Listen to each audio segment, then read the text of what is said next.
Hello, on behalf of CME Outfitters, I would like to welcome and thank you for joining us for part 2 of this 3-part CMEO briefcase series titled Getting a Head Start on Pain, Simple Changes to Your Pre-Procedure Workflow for Assessing Misuse and Diversion of Opioids. Today's case is focused on pre-procedure risk assessment that you can integrate into your workflow to inform your decision-making for patients who may require opioids for pain management.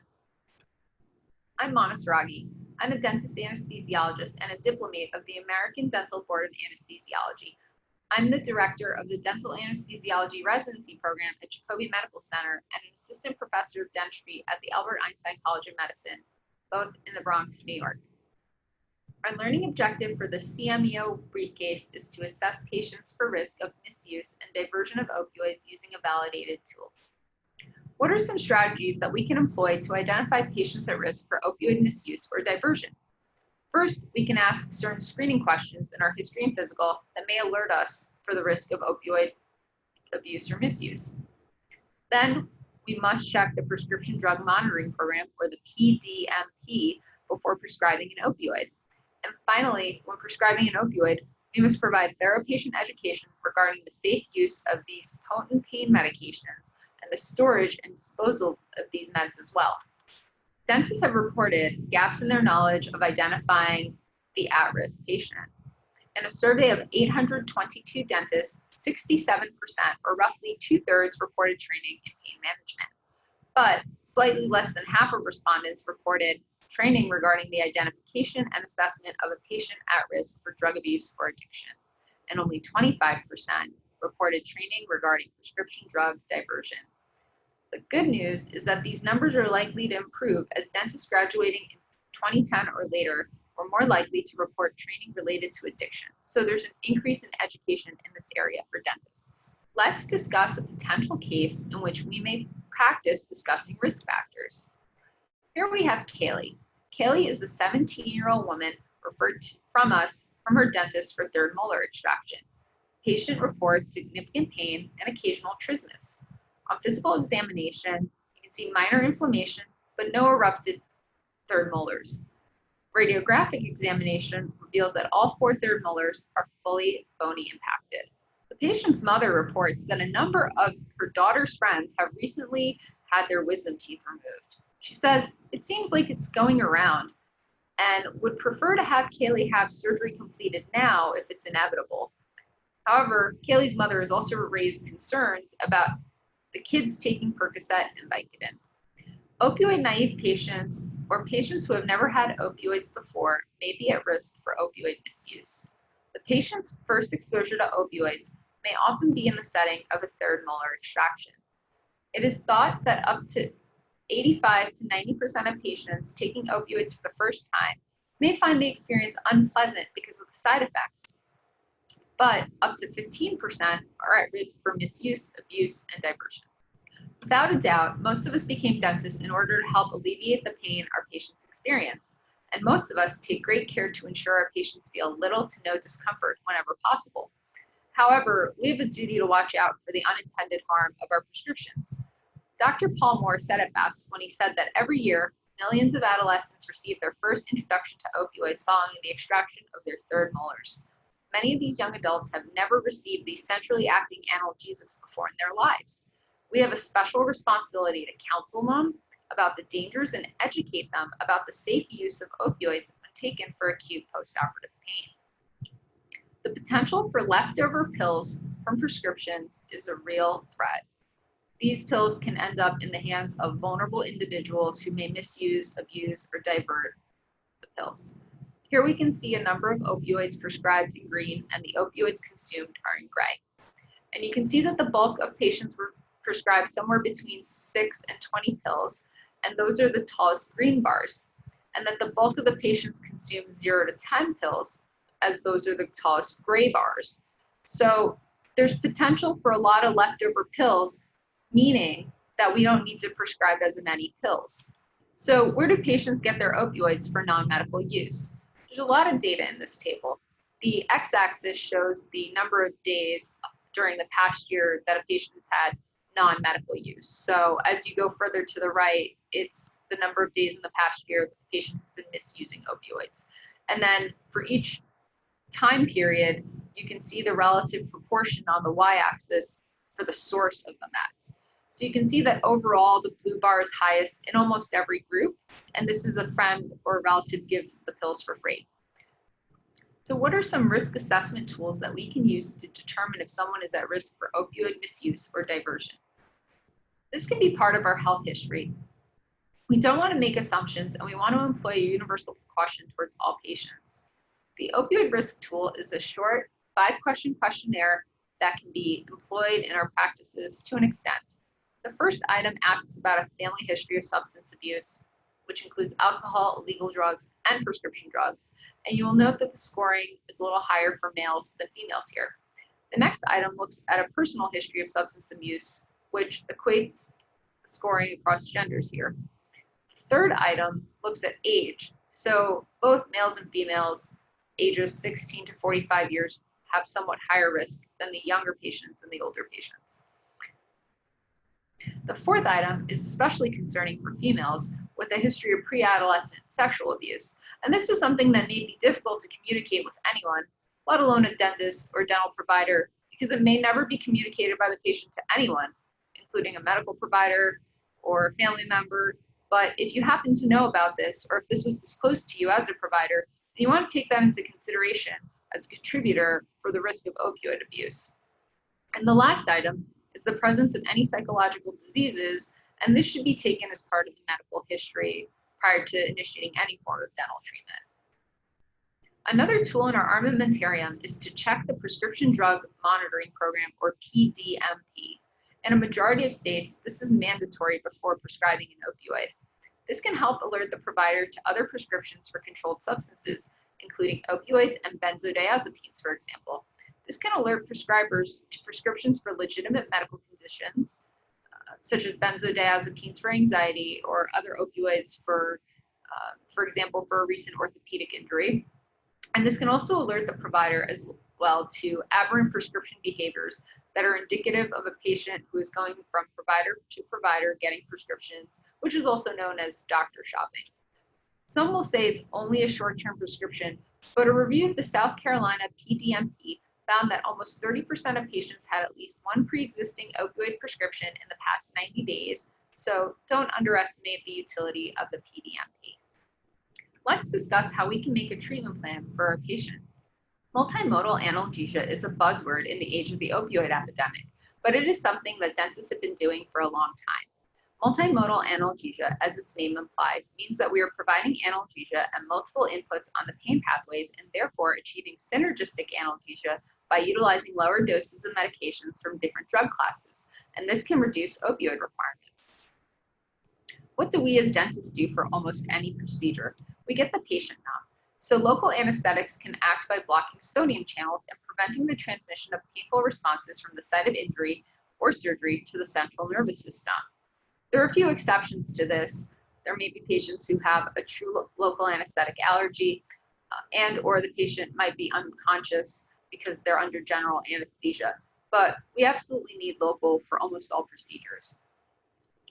Profound local anesthetics and long-acting local anesthetics, such as bupivacaine, can block the transmission of nociceptive inputs along A delta and C fibers to the central nervous system for hours postoperatively, and this will help reduce the pain.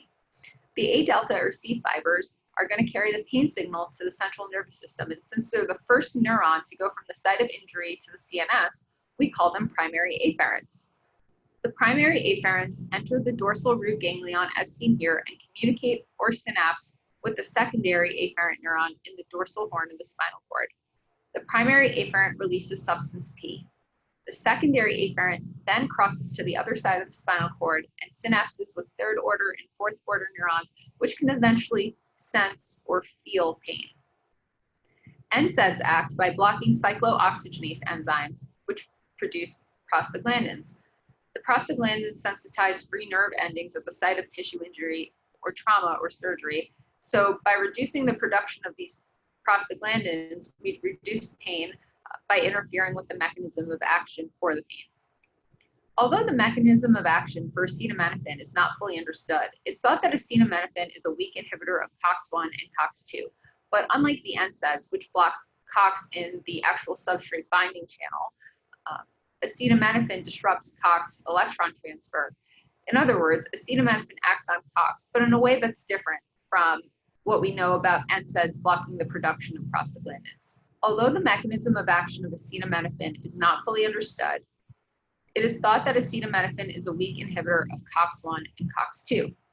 But unlike NSAIDs, which block the COX enzyme in the substrate binding channel, meaning they prevent the production of prostaglandins, acetaminophen works somewhere in the catalytic center by disrupting electron transfer. In other words, acetaminophen acts on COX, but in a way that's different. There are also proposed centrally acting mechanisms for acetaminophen as well. Acetaminophen has a different mechanism of action and therefore a different side effect profile. So acetaminophen will not cause bleeding, gastrointestinal upset, or renal dysfunction, but rather the main concern is liver toxicity. And therefore, we can add acetaminophen to ibuprofen for a synergistic analgesic effect. Lastly, we have opioids, and opioids act mostly centrally. So opioids are not going to interfere with the mechanism or cause of the pain, but rather they're going to reduce the awareness of pain centrally. They're also going to activate descending analgesic pathways that descend from the CNS down to the spinal cord and inhibit the release of substance P by the primary afferent neuron. And the side effects include nausea, vomiting, constipation, sedation, and respiratory depression. Another concept that you should be aware of is something called the NNT, or the numbers needed to treat. So the numbers needed to treat mean that you need to treat a certain number of people to see a certain effect in one person. And so for these pain medications, the numbers needed to treat is for one person to achieve 50% pain relief. The ideal numbers needed to treat, or NNT, is 1, because that means that everyone who gets treated achieves the desired effect. For oxycodone 15 milligrams, 4.6 people need to be treated for just one person to feel pain relief of 50%. So one person will experience at least 50% pain relief, and the other 3 or 4 people may still experience the unpleasant side effects, or potentially worse, be exposed to opioids and be that patient who is at risk for addiction. And for the ibuprofen 250 milligram and acetaminophen 500 milligram combination to the right, you can see that the NNT drops to 1.6, which is pretty close to the ideal NNT, which is 1. Here are the evidence-based recommendations for prescribing analgesics for acute pain in dentistry. To the left, we have a column that describes mild, moderate, and severe pain and includes examples of the typical procedures that produce such pain. So a simple extraction or routine endodontics, such as a root canal therapy, may result in moderate pain, while surgical extraction or quadrant periodontal surgery with flaps and bony recontouring may cause moderate pain. And severe pain may result from partial bony or full bony impaction surgeries. This is not a comprehensive list, but it's meant to be a guide. And certainly there may be individual variation on how each patient experiences pain. The treatment algorithm for patients who can tolerate NSAID therapy is in the center column. For mild pain, the regimen is ibuprofen 200 to 400 milligrams every 4 to 6 hours as needed for pain. Now, if the pain relief is inadequate, or if you're starting off with anticipated moderate pain, then you can prescribe ibuprofen 400 to 600 milligrams every 4 to 6 hours for 24 hours. So instruct the patient to take the meds around the clock for the first day, and then switch to ibuprofen 400 milligrams every 4 to 6 hours on an as needed for pain basis. Again, if your patient reports inadequate pain relief or you foresee moderate to severe pain, now we would add acetaminophen. So you would take ibuprofen 400 to 600 milligrams with acetaminophen 500 milligrams every 6 hours, and you would take this again around the clock for the first day, and then have ibuprofen 400 milligrams every 4 to 6 hours on an as needed for pain basis. For severe pain, you can have the patient take ibuprofen 400 to 600 milligrams every 6 hours around the clock for the first 2 days. You can also prescribe a combination of acetaminophen 650 milligrams and hydrocodone 10 milligrams and have the patient take that every 6 hours for the first 2 days. After the first 2 days, you can switch to ibuprofen 400 milligrams every 4 to 6 hours as needed for pain. Now, you might have some patients where NSAIDs are contraindicated. And we'll get into the contraindications in just a minute, but the regimen is slightly modified. So for mild pain, one would start off with acetaminophen 650 to 1,000 milligrams every 6 hours is needed for pain. For moderate pain, it would be acetaminophen 650 with hydrocodone 10 milligrams every 6 hours around the clock for the first day, followed by acetaminophen 650 to 1,000 milligrams every 6 hours, again, as needed for pain. And then for severe pain, patients would start on acetaminophen 650 milligrams with oxycodone 10 milligrams every 6 hours around the clock for the first 2 days, followed by acetaminophen 650 milligrams to 1,000 milligrams every 6 hours as needed for pain. So some key points about dosing. Patients should be warned about acetaminophen. The maximum daily dose is 3,000 milligrams. There's a risk for inadvertent or accidental acetaminophen overdose because acetaminophen is found in a lot of formulations. Patients may not realize that the Vicodin or Percocet they're taking has acetaminophen in it, or that the over-the-counter cold medications also have acetaminophen in it.